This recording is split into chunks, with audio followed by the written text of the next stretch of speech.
നമസ്കാരം. ലൈംഗിക ആരോപണ വിവാദത്തിൽ ഉൾപ്പെട്ട നടനും എം.എൽ.എയുമായ മുകേഷിന്റെ രാജി ആവശ്യത്തിൽ പിണറായി സർക്കാരിനെ വിമർശന മുനയിൽ നിർത്തുകയാണ് CPI കേന്ദ്ര സെക്രട്ടേറിയറ്റ് അംഗം ആനി രാജ. മുകേഷ് എം.എൽ.എ സ്ഥാനം രാജിവെക്കാത്തത് സംസ്ഥാനത്തെ ഇടതുപക്ഷ സർക്കാരിന്മേലുള്ള കരിനിഴലാണ് എന്ന് അവർ കുറ്റപ്പെടുത്തുന്നു. മറ്റുള്ളവർ തെറ്റ് ചെയ്തിട്ടുണ്ടാകും, മറ്റുള്ളവർ എന്ത് ചെയ്തു എന്ന് നോക്കിയല്ല ഇടതുപക്ഷം നടപടിയെടുക്കേണ്ടത് എന്ന് ആനി രാജ പിണറായി വിജയനെ ഓർമ്മിപ്പിച്ചു. തുടക്കം മുതൽ ആരോപണ വിധേയനായ നടൻ മുകേഷ് രാജിവെക്കണം എന്ന നിലപാടിൽ ഉറച്ചു നിൽക്കുകയായിരുന്നു ആനി രാജ. സംസ്ഥാന ഘടകം രാജി ചോദിച്ചു വാങ്ങും എന്നാണ് അവർ കരുതിയിരുന്നത്. എന്നാൽ കഴിഞ്ഞ ദിവസം ചേർന്ന CPM സംസ്ഥാന കമ്മിറ്റി യോഗം രാജി വേണ്ട എന്ന നിലപാടെടുത്തതോടെ ആനി രാജ രൂക്ഷ വിമർശനവുമായി രംഗത്ത് വന്നിരുന്നു.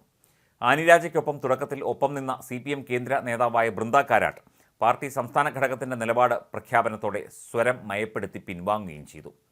ഇടതുപക്ഷത്തിന് സ്ത്രീകളുടെ പ്രശ്നങ്ങളിൽ ഉള്ള നിലപാട് ഇതാണോ എന്നാണ് ആനി രാജ ഉയർത്തുന്ന ചോദ്യം. CPI ദേശീയ ജനറൽ സെക്രട്ടറി D രാജയുടെ ഭാര്യ കൂടിയായ ആനി രാജയുടെ ആവശ്യം ഇടതുപക്ഷത്ത് തന്നെ കെട്ടടങ്ങുകയാണ്.